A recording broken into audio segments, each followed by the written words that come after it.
I, 28F, have a 7-year-old son, Jack. His dad happens to be my ex-boyfriend Zach, 28M, but I never told him about the pregnancy. Zach and I got together in college, and after we graduated, we got an apartment together and lived there for a while. He and I were pretty serious about each other. At least I was. I'm not sure about him anymore. I tried to talk to him about marriage once, and less than a month after that, I found out that he texted his ex and actually complained to her about how clingy I'd become. He'd told her that he needed a break from me, and so they'd made plans to go on a romantic trip together. I had only found out about all of this because she'd replied to one of his texts at night while he was asleep, and I saw the notification. He'd changed his password, but I knew what it was, so I'd unlocked his phone, checked out the text from his ex, and uncovered weeks worth of texts exchanged between them where they were either talking about how stressed out he was with me or flirting like nobody's business. I was shattered when I found out and cried myself to sleep because I was completely head over heels in love with him at the time. We'd been together for almost 3 years by then, so I thought that marriage was the next logical step and that he'd be okay with me discussing it. I didn't intend on getting married that very second, but I just wanted to make sure that it was on the cards for him at some point like it was for me. I wanted us to be on the same page, but unfortunately, he was reading a whole other book. It was just that one night that I allowed myself to cry, but from the next day, I pretended as if nothing was wrong and behaved perfectly normally so he wouldn't get the hint that I knew about his cheating. He was supposed to go on that trip with his ex a few days after I found out, and I planned to stay with him for those few days, and then, while he was away romancing his ex, I'd leave without a word or an explanation and cut ties with him for good. And that's exactly what I did.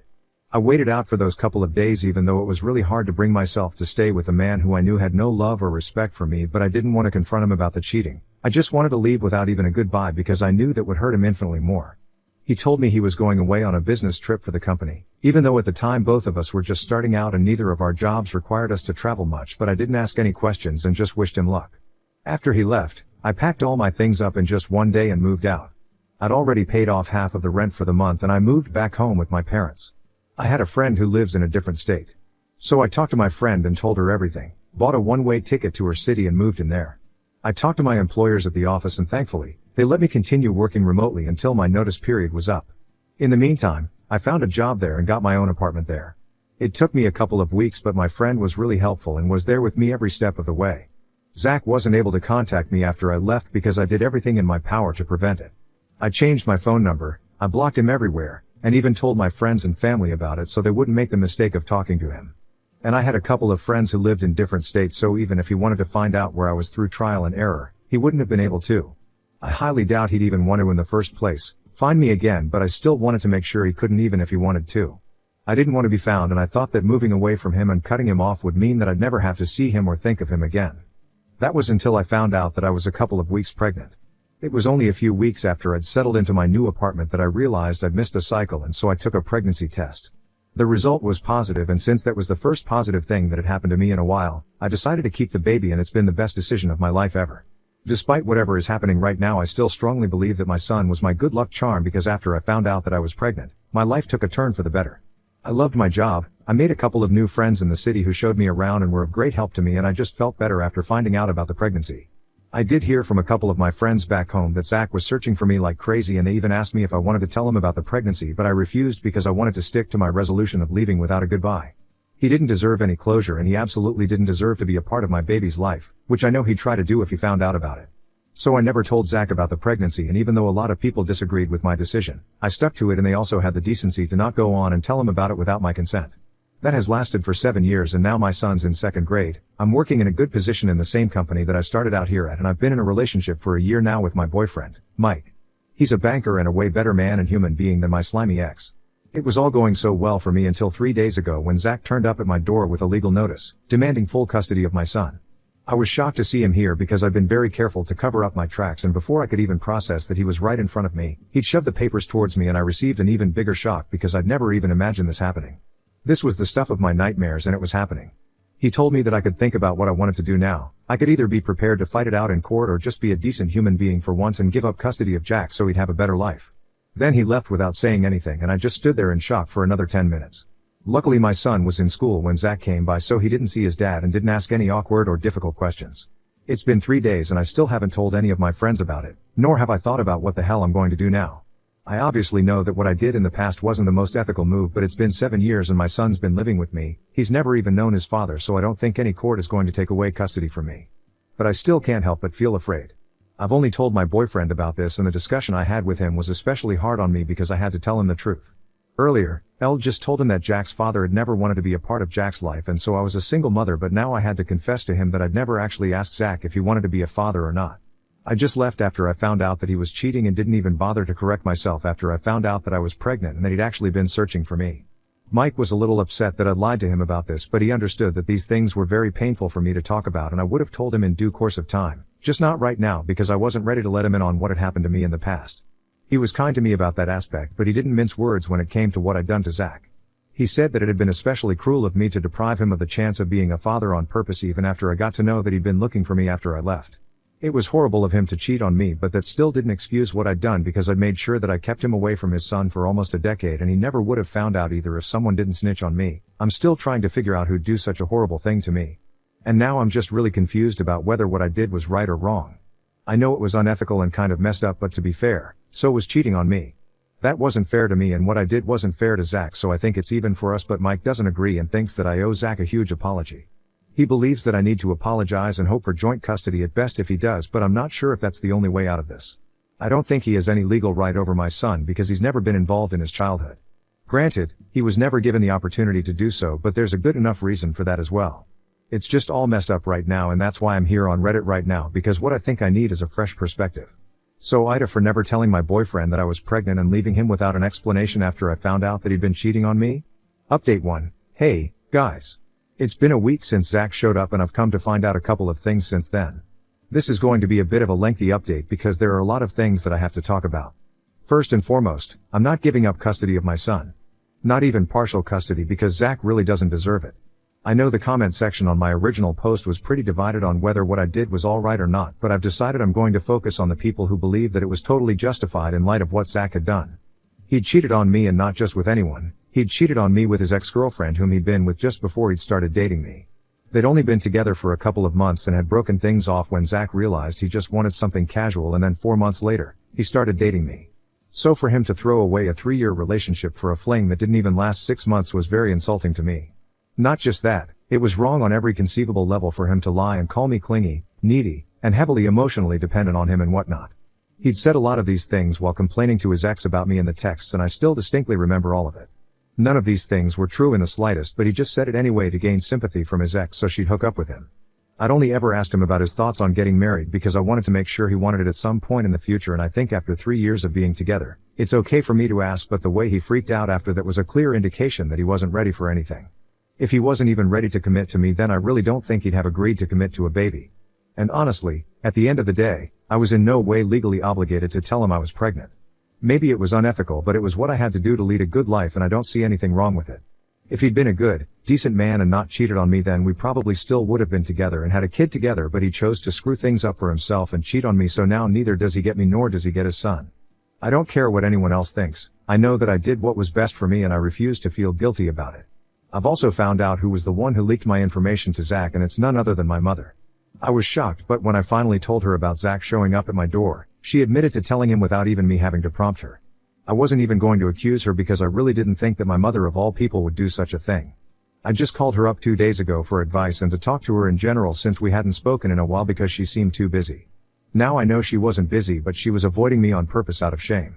She told me that she'd contacted Zach after a friend of hers had told her that he had been promoted to vice president of the company he used to work in. Her friend happened to know Zach's mother, so they were connected like that, and for years after I left, Zach would try to reach out to my mother, but she'd kept her mouth shut and avoided him. But this time, she reached out to him without even asking me, and her reason to finally let him know about his baby was that she thought I wouldn't be able to handle the cost of raising a son on my own as time went on, and that Jack needed his dad to be in the picture now that he was getting older. She didn't consult with me first because she knew I would have hated the idea of that, so she just went ahead and did whatever she thought was right. I couldn't believe it, and I still cannot bring myself to believe that my own mother would do something like this to me. She knew how torn up I was after Zach's cheating episode and how long it took me to move on from that. She insisted that she'd done this for my own good and that I'd thank her later, but when I told her that because of what she'd done, Zach was now demanding full custody, she had no defense for herself and just went silent. I'm not as rich as Zach right now, that's something I cannot deny. I did a fair bit of stalking after my disastrous phone call with my mother and found out that he was now married to his ex, so he could commit to people who are not me. He's doing well in his life and he lives in a nice house, seems pretty well off, and all that's really good for him. But I'm leading a nice life on my own, and I don't think I need anyone's help, especially Zach's help after I rejected him so long ago and haven't even spoken to him in 7 years. I don't know what possessed her to screw me over like this, but I know that I'm never, ever going back to speaking to my mother ever again. I just cannot, because what she did to me was immensely disrespectful. She just assumed that I would appreciate the help and told Zach my whereabouts without even thinking about the consequences. I'm lucky that Zach's just a slimy, entitled douchebag and not a psycho or something, because then my mother's decision to tell him everything would have cost me a lot more. I've blocked her everywhere and I'm not planning on unblocking her anytime soon. Or maybe even ever. As for the custody case, I honestly don't think he stands a chance, because it's been 7 years and my son's been just fine without him. At most, he can probably get visitation rights or maybe even partial custody if his lawyer is great, but I really don't think he'll be successful in getting full custody at all. And he has nothing on me either, like I can accuse him of cheating, which is why I left and never told him about Jack. But I've never demanded any child support or anything, so he has nothing on me. I even have all the pictures of his conversations with his ex back from when I first found out. I'd never used it back then, but I'd taken photos just in case I ever needed them or if I maybe wanted to expose him at some point. I never used them, but they're going to come in handy now.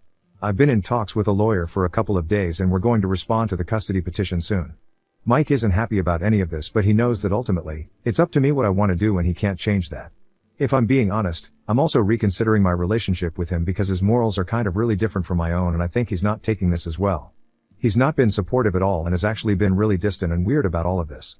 I don't know what it is, but just something about the way he's been acting is really off-putting for me, so I might be rethinking this whole relationship right now. Update 2. Hi. So Zach and I are going to meet with a court-appointed mediator first for the custody case. We're meeting the day after tomorrow, and to say that I'm stressed out would be a huge understatement. I've talked to Jack about all of this and he's a little confused because so far, he believed that I'd never been in touch with his father.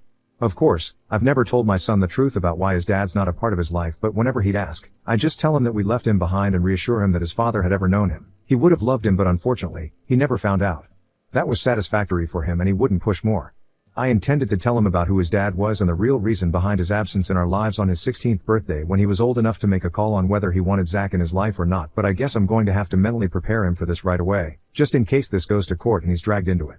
So far, Jack knows that his father is back and he wants to spend time with him because, of course, I can't tell a 7-year-old what custody means.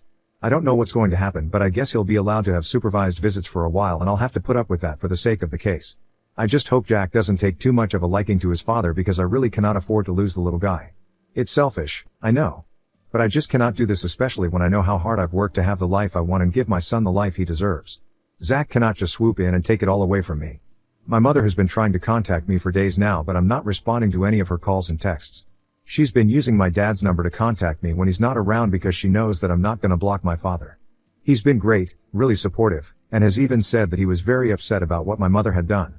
They've been fighting for a while now because my dad's upset with her and she thinks what she did was for the best. The last time we called, my dad said he was getting sick of her, so he was thinking about moving in with his brother for a couple of days until he felt ready to come back or something else. I'm not 100% sure, but I think he was hinting at leaving my mother and I really don't know how to feel about that. They're my parents and have been married for more than 30 years. So I feel kind of guilty, but I know I don't need to. It's just that there's a lot of fighting and toxicity in the air right now, what with my parents fighting, Mike and I growing apart slowly, and Zach coming back with a lawyer to take my son away from me. Everything's just in a really messed up place for me right now relationship-wise, which just sucks. Update 3. So, Mike and I broke up. It's been 1.5 weeks since the last update, and today, we finally had the talk. He'd been acting all weird and distant the past few days ever since I told him that I wouldn't be apologizing to my ex or giving him custody, and he didn't take that well. I did apologize to Mike for lying about Zach's history with me because I'd never told him that I'd been the one to hide my pregnancy and my baby from him on purpose after he cheated. But apart from the lying bit, I don't think I had anything to apologize for. So had he broken up with me for lying, I wouldn't have had any issues, but he told me that he couldn't bring himself to be with a woman who had no morals, all because I didn't give my cheating ex the opportunity to be a father after finding out that he'd been trying to hook up with his ex behind my back. That wasn't cool, and what could have been a civilized discussion turned into a really nasty fight, which ended with him storming out after calling me a manipulative B-word. But at least it's over now and I don't have to deal with him. The custody meetings are going well, and by well, I mean they're working in my favor, which I'm really happy about. We've met twice so far, and in the first meeting itself, it was established that I had my reasons not to want Zach around me and my unborn baby. Thanks to all the cheating and the things he'd said about me behind my back to his now wife. So it's been agreed upon that what I did back then can't be held against me. Moving forward, of course, I wouldn't mind if Zach got visitation rights or something, so we've all agreed that he can meet Jack a couple of times a month, but they're all going to have to be supervised visits, and it has to be on my terms since I'm his primary parent at the moment and have been since he was born. The process isn't over yet, so I'm still yet to see what's going to happen ultimately. Zach can still cancel all of this and take things to court if he wants to, but I don't think he will, since after the first meeting where I brought up the cheating, he did approach me afterward to apologize to me. He told me that he was young and stupid and that mentioning marriage had just really freaked him out, which is why he did what he did, and that he was really and truly sorry about it. I forgave him because it's really water under the bridge at this point. I'm happy and so is he, and right now, what matters to me the most is my son's happiness, and I don't want him to grow up and resent me for not letting him have a relationship with his father even when I had the chance to. Zach's told me that he and his wife have no kids of their own, and as soon as my mother told me about me and Jack, his first thought was to get pissed off, but now that he's seen me in person, it's not that easy for him anymore because he doesn't want to take away my son from me either, knowing that I've raised him all on my own. So we were verbally able to agree on the fact that we were going to put our personal differences aside and do what was best for Jack. Hopefully, by the next meeting, everything will be finalized because I just want to let the past go happily. Update 4. Hey, everyone. First things first, Zach and I have been able to work out an arrangement where he and his wife fly out here to meet Jack and spend some time with him a couple of times a month to build a relationship with him, and once he's a little older, we can rethink the custody arrangement. Both of them were incredibly thankful to me and wouldn't stop sending me thank you cards and gifts since I finally unblocked them. I figured since we were going to have to be parents to Jack now, we might as well do a good job at it. We're not friends, but co-parenting is a job that's going to need us to cooperate, and we need a good relationship for this to work. We're living in 2 different cities currently, so it's going to be a little difficult, but maybe by the time we have to go over the custody arrangements again, I'll have moved back home. I'd come here to escape my past, but now I guess I'm ready to go back because I have nothing to run away from anymore. It all sounds dramatic, but it's true. As for my parents, no points for guessing, but yeah, they're getting divorced. Good for my dad, honestly. My mother always had been a bit of a control freak, and that had led to some problems in their marriage earlier as well, but never at this level. I guess all's well that ends well, but even then, what my mother did was just not acceptable. I'm hoping for a quieter life now, and I'm sure I'll get it because my conscience is clear and everything that was in the past has been left where it belongs.